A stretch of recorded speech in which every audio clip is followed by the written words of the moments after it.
What's going on, troopers? It's Trainer David signing in. Again, we have another episode of The Client.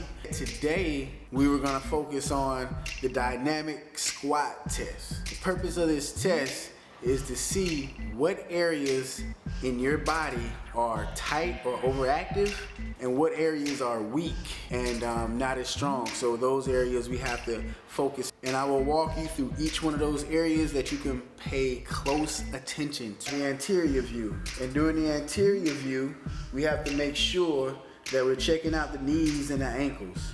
Knees are going in on this example, and the ankles are also going in and moving as well, meaning they're tight in the ankle complex and in their knees, in the midline of their body.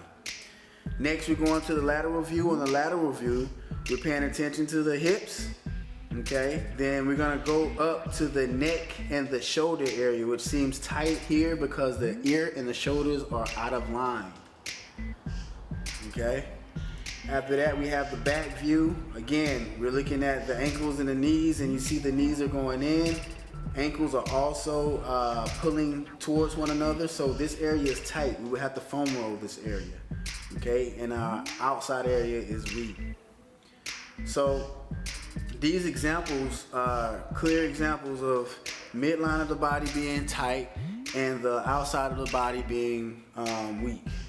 Here is the correction of those. We do have a slight turn of the right ankle, which should be a little bit more straightforward. But in terms of the knees, they're not going in. On the side view here, the hips are straight.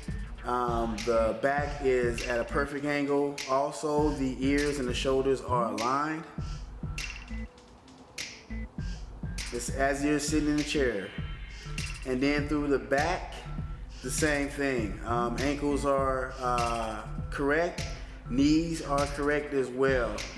Everything seems well. So that was a quick example of a dynamic squat test and you paying attention to the areas that are tight, overactive, which means we have to foam roll and stretch those areas, and then the areas that are weak, which pretty much from the anterior view, you saw the knees going in, which means the IT bands, the side of the thighs, are weak. So they would have to work on more lateral flexion with the legs in terms of strengthening the outer legs. I have a foam rolling video, okay? That way you can go back, check out that video, and learn how to properly foam roll. It's very important that you foam roll.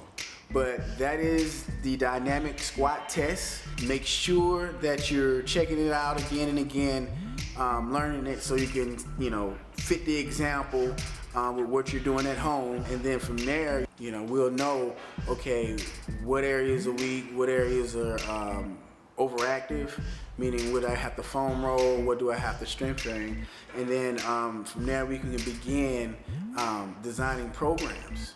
Okay, next week we'll focus on more testing. I'm going to show you exercises you can use for testing, giving yourself a benchmark that you can be able to go back to throughout, your journey. Thank you for checking out The Client. Thank you for leaving comments and questions. You know my motto, you know my philosophy, you know my mantra. Stay strong, stay safe, stay focused. Peace.